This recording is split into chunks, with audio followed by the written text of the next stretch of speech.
Imagine करो, तुम एक बिल्कुल नॉर्मल लड़के हो। कॉलेज जाते हो, वापस आते हो, एग्जाम में फेल होते हो, फिर सोचते हो कि अगली बार मेहनत करेंगे और अगली बार भी फेल हो जाते हो। मतलब जिंदगी ने तुम्हें वीआईपी ट्रीटमेंट में नहीं, बल्कि इकोनॉमी क्लास भी नहीं दिया दे।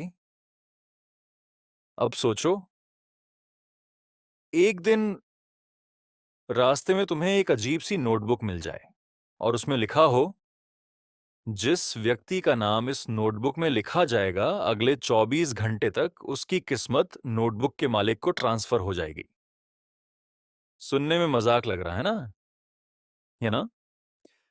लेकिन हमारे मेन कैरेक्टर आरव के साथ यही होने वाला था। कहानी शुरू होती है दिल्ली के एक छोटे से इलाके से, जहां 22 साल का आरव अपनी जिंदगी से पूरी तरह परेशान था। 3 बार सरकारी परीक्षा में फेल हो चुका था। पार्ट टाइम नौकरी भी हाथ से निकल गई थी। कभी कोई गर्लफ्रेंड भी नहीं बनी और ऊपर से घर वाले रोज एक ही डायलॉग सुनाते थे, शर्मा जी के बेटे को देख। अब भाई, जिस देश में हर गली में एक शर्मा जी और उनका एक टॉपर बेटा मौजूद हो, वहां आरव जैसे लड़कों की हालत आसानी से समझी जा सकती है।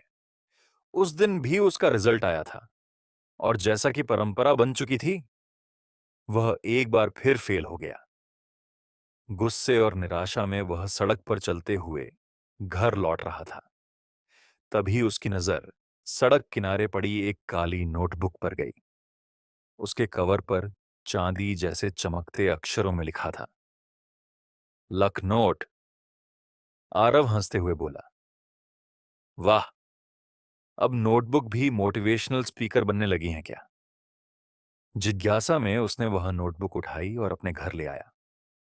रात को आरव ने वह नोटबुक खोली। पहले पन्ने पर सिर्फ एक लाइन लिखी थी, किस्मत एक ऊर्जा है, इसे चुराया जा सकता है। आरव हंस पड़ा, जिसने भी यह बनाया है पूरा पागल है। लेकिन अगले पन्ने पर कुछ नियम लिखे हुए थे। रूल 1, जिस व्यक्ति का पूरा नाम इस नोटबुक में लिखा जाएगा, उसकी किस्मत 24 घंटे के लिए नोटबुक के मालिक के पास ट्रांसफर हो जाएगी।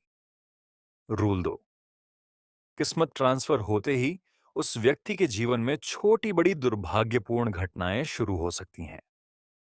रूल 3, हर उपयोग के बाद एक कीमत चुकानी पड़ेगी। रूल 4, कीमत क्या होगी ये पहले से नहीं बताया जाएगा।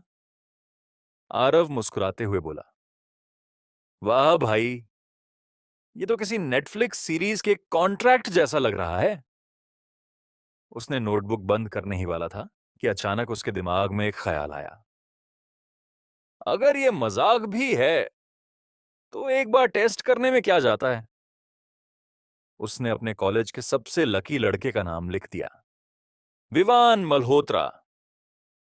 वही लड़का जिसे कभी ट्रैफिक में फंसना नहीं पड़ता था, हर परीक्षा में अच्छे नंबर आ जाते थे, रैंडम लॉटरी भी जीत जाता था और लड़कियां भी अक्सर उसी से बात शुरू करती थीं।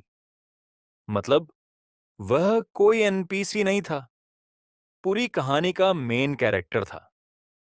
आरव ने उसका नाम लिख दिया। कुछ नहीं हुआ, वह हंसा, एक्सपेक्टेड, और फिर सो गया। अगली सुबह अजीब घटनाएं शुरू हो गईं। सबसे पहले उसके फोन पर एक मैसेज आया, उसकी पुरानी नौकरी से, हम आपको वापस हायर करना चाहते हैं। आरव चौंक गया। फिर रास्ते में उसे 2000 रुपये का एक नोट मिला। फिर बस में एक आदमी ने गलती से उसका टिकट भी खरीद दिया। फिर जब वह कॉलेज पहुंचा तो पता चला कि जिस टेस्ट में वह फेल हुआ था, उसमें टीचर से मार्किंग में गलती हो गई थी और अब वह पास हो चुका था। आरव को यह सब थोड़ा अजीब लगने लगा, लेकिन असली झटका उसे शाम को लगा। उसने सोशल मीडिया खोला। विवान की पोस्ट वायरल हो रही थी। क्यों? क्योंकि वह बाइक से गिर गया था, उसका फोन टूट गया था और उसी दिन उसका इंटरव्यू भी खराब हो गया था। एक ही दिन में 3 बुरी घटनाएं। आरव के हाथ से फोन लगभग गिर ही गया। उसने तुरंत नोटबुक निकाली। पहले पन्ने पर अब एक नई लाइन दिखाई दे रही थी। प्रयोग सफल रहा। आरव का चेहरा सफेद पड़ गया। ये सच में काम करती है? अगले कुछ दिनों तक उसने छोटी छोटी टेस्टिंग की। हर बार वही नतीजा मिला। जिसका नाम लिखो उसकी किस्मत कम हो जाती और आरव की बढ़ जाती।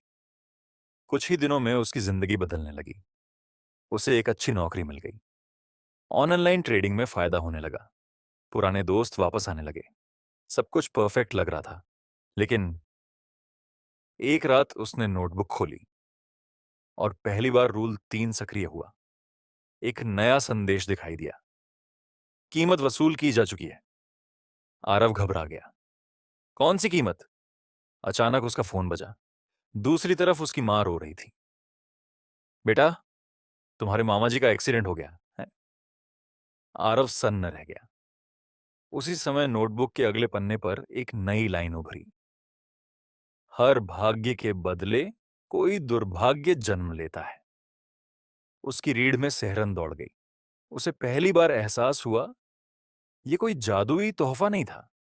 ये एक सौदा था और हर सौदे की एक कीमत होती है।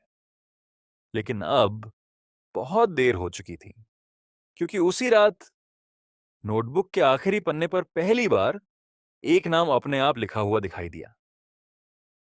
अगला मालिक तुम्हें देख रहा है। और उसके नीचे एक अजीब सा प्रतीक बना हुआ था, जिसे देखते ही आरव के कमरे की लाइट बंद हो गई। पूरा कमरा अंधेरे में डूब गया और खिड़की के बाहर कोई खड़ा मुस्कुरा रहा था।